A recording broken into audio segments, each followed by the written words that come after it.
Hello दोस्तों, आप सभी का स्वागत है इस वीडियो में। एसएससी जीडी एग्ज़ाम 2024-25 के लिए हम डेली प्रीवियस ईयर क्वेश्चन का प्रैक्टिस लगाएंगे। प्रैक्टिस लगाने के साथ हम उससे जुड़े एमसीक्यू क्वेश्चन जो आने वाले एग्ज़ाम में बन सकते हैं उनको भी आज के वीडियो में हम कवर करेंगे। बहुत ही इंपॉर्टेंट वीडियो है और कोशिश करेंगे डेली हम लेटेस्ट प्रीवियस ईयर प्रैक्टिस लगाएं, क्योंकि बहुत से प्रश्न ऐसे होते हैं जो एग्ज़ामों में रिपीट प्रश्न पूछा जाता है। आज का पेपर है 20 फरवरी 2024 के फर्स्ट शिफ्ट में यह प्रश्न आपके जीडी के एग्ज़ाम में पूछा गया था। तो बिना टाइम वेस्ट किए हम वीडियो को शुरू करते हैं। क्वेश्चन नंबर 1, किसी देश या देश के एक सुपरिभाषित भौगोलिक क्षेत्र के सभी व्यक्तियों से संबंधित जनसांख्यिकीय, आर्थिक और सामाजिक आंकड़ों के एक विशिष्ट समय पर एकत्र करने, संकलित करने, विश्लेषण करने और प्रसारित करने की संपूर्ण प्रक्रिया या इनमें से कौन सी है? तो बहुत ही इंपॉर्टेंट क्वेश्चन है और इस क्वेश्चन का आंसर हो जाएगा ऑप्शन नंबर डी, जनगणना। और जनगणना से संबंधित जब प्रश्न एग्जाम में बनते हैं तो पहला प्रश्न याद रखेंगे, पहली बार जनगणना 1872 में कराया गया था और इस समय के गवर्नर जनरल कौन थे? तो लॉर्ड मेयो। याद रखेंगे, पहली बार दशकीय जनगणना 1881 में करवाया गया था और इस समय के भारत के गवर्नर जनरल थे लॉर्ड रिपन। यह दो प्रश्न अक्सर एग्जाम में बनते हैं तो दोनों को याद रखेंगे। अगला क्वेश्चन, मुद्रा आपूर्ति की माप करने या सबसे साधारण रूप है M1, M2, M3 या M4।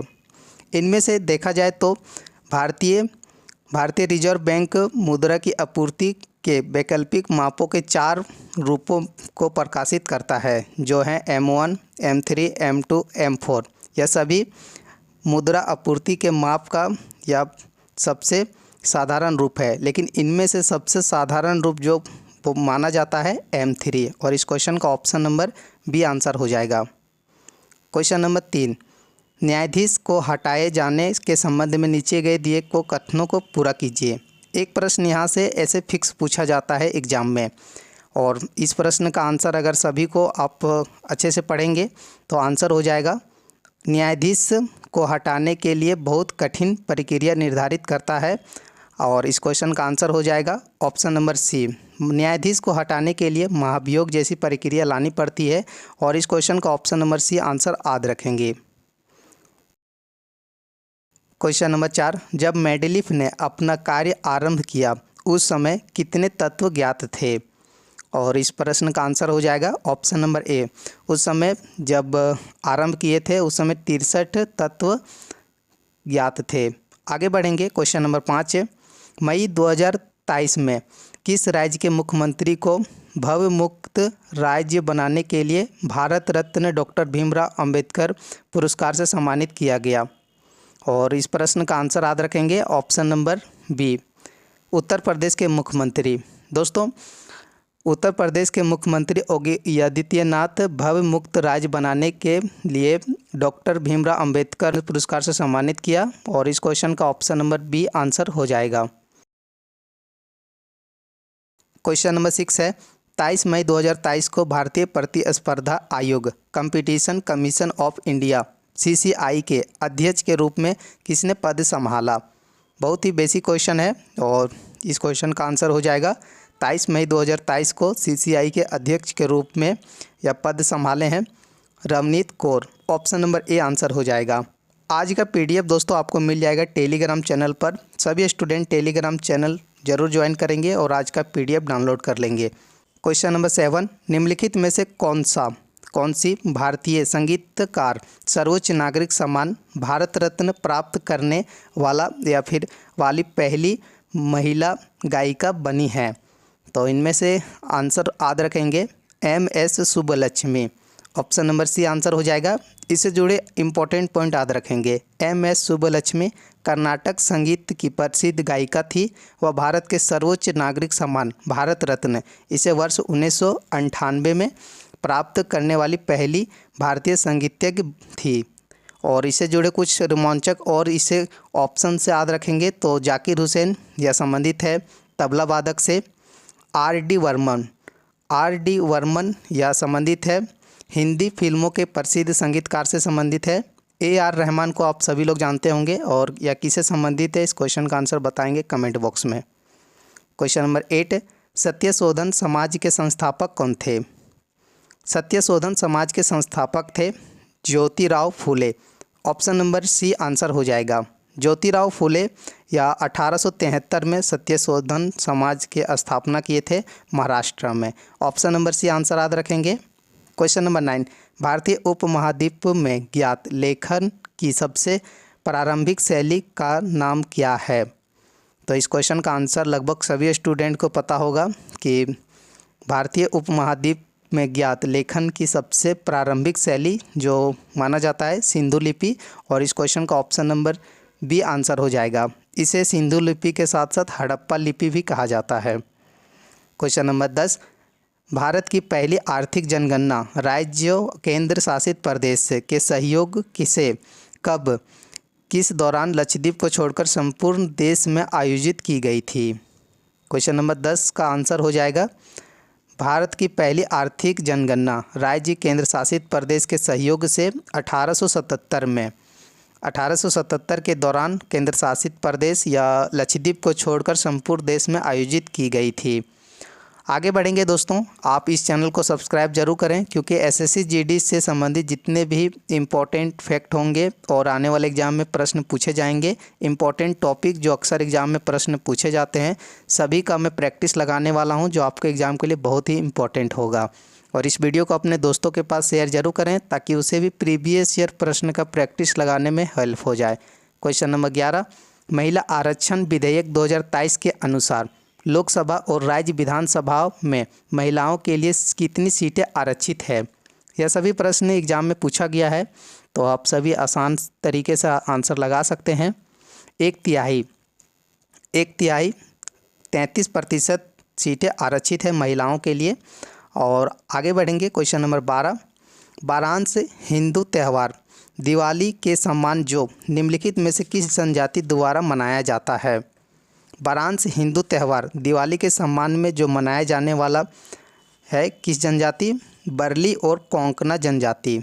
इस क्वेश्चन का आंसर याद रखेंगे ऑप्शन नंबर ए संथाल जनजाति से याद रखेंगे, या सोहराय संथाल जनजाति द्वारा मनाया जाने वाला एक त्यौहार है।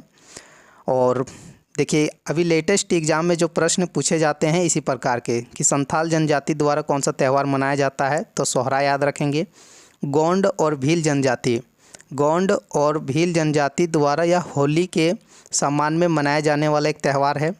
मुंडा बुरु मुंडा जनजाति द्वारा मनाया जाने वाला यह एक त्यौहार है। सभी इम्पोर्टेंट है तो आप वीडियो को अंत तक जरूर देखें। और आपके आज के 20 जीके जीएस क्वेश्चन में से आपका स्कोर कितना रहेगा वीडियो के अंत में कमेंट करके ज़रूर बताएंगे। अगला क्वेश्चन है, एथलेटिक्स में IAAF international association of athletics federation championship से पूरी तरह से एक पेशेवर प्रतियोगिता बन गई कब? तो आंसर याद रखेंगे वर्ष 1997 में athletic international association of athletic federation 1997 में पूरी तरह से यह पेशेवर प्रतियोगिता बन गई है। ऑप्शन नंबर ए आंसर हो जाएगा। आगे बढ़ेंगे क्वेश्चन नंबर 14, रंगास्वामी कप का संबंध किस खेल से है? इनमें से आंसर हो जाएगा रंगास्वामी कप संबंधित है हॉकी के खेल से। नेक्स्ट क्वेश्चन, पंडित बिरजू महाराज एक भारतीय नर्तक, संगीतकार, गायक और भारत के कथक नृत्य के कालका बिंदादीन पुराने घराने से प्रतिपादित हैं। यह प्रश्न कई बार एग्जाम में बन चुका है कि पंडित बिरजू महाराज या किस घराने से संबंधित हैं। तो यह संबंधित है दोस्तों लखनऊ से। लखनऊ कथक नृत्य के हैं पंडित बिरजू महाराज। लखनऊ कालका बिंदादीन घराने के प्रतिपादक थे पंडित बिरजू महाराज। आजकल के एग्जाम में अगर सबसे ज़्यादा प्रश्न अगर पूछा जा रहा है तो वाद्य यंत्र एवं वादक, शास्त्रीय नृत्य, लोक नृत्य, राज्यों के त्यौहार, नृत्य, महोत्सव, इसी प्रकार के सबसे ज़्यादा प्रश्न एग्जाम में बने हैं। भारतीय संविधान के भाग 4 का ए के अनुसार आदि माता पिता या रक्षक संरक्षण वर्ष तक की आयु वाले अपने यथास्थिति बालक या परिपाल्य के रूप में शिक्षा का अवसर प्रदान करे। या भारतीय संविधान भाग 4 का ए में वर्णित है। और यह कितने उम्र तक? तो याद रखेंगे 6 से 14 वर्ष की आयु तक या माता पिता अपने बच्चों को अथा स्थिति बालक या परिपाली के लिए शिक्षा का अवसर प्रदान करें। या किस अनुच्छेद में है, तो अनुच्छेद 51 के ए में। और इससे जुड़े कुछ फैक्ट याद रखेंगे दोस्तों, जैसे मौलिक कर्तव्य 86वें संविधान संशोधन 2002 द्वारा यह जोड़ा गया था। नेक्स्ट क्वेश्चन है क्वेश्चन नंबर 17, किस भारतीय नृत्य कलाकार ने 2018 में ओडिसी नृत्य के लिए संगीत नाटक अकादमी पुरस्कार जीता। यह प्रश्न इम्पोर्टेंट है। 2018 के जितने भी संगीत नाटक अकादमी पुरस्कार हैं और 2024 के एग्ज़ाम में पूछा गया है, तो राइट आंसर हो जाएगा सुरूपा सेन। या ओडिसी नर्तक हैं और ओडिसी नृत्य से संबंधित जिसे 2018 में संगीत नाटक अकादमी पुरस्कार सम्मानित किया गया था। आगे बढ़ेंगे क्वेश्चन नंबर 18, 2015 में भारत के योजना आयोग के स्थान पर किस संस्था की स्थापना की गई। बेसिक क्वेश्चन है। योजना आयोग को हटा के 2015 में नीति आयोग की स्थापना की गई थी। ऑप्शन नंबर सी आंसर हो जाएगा। Question number 19, open network for digital commerce की पहल है या किससे संबंधित है। या करेंट अफेयर का प्रश्न है और इससे जुड़े याद रखेंगे तो उद्योग संवर्धन और आंतरिक व्यापार विभाग से संबंधित है open network for digital commerce. Next question question number 20, badminton के संबंध में निम्नलिखित में से कौन सा कथन सही है। देखिए, पहले इस प्रकार का क्वेश्चन कथन और निष्कर्ष वाला नहीं पूछा जाता था जीके के क्वेश्चन में, अभी के फिलहाल में पूछा जा रहा है। तो 1 से 2 प्रश्न हर एक शिफ्ट में देखने को मिलेगा इस प्रकार का प्रश्न। क्वेश्चन नंबर 20 का आंसर हो जाएगा इनमें से कोई नहीं, ना तो ए और ना तो B. Option number D answer हो जाएगा।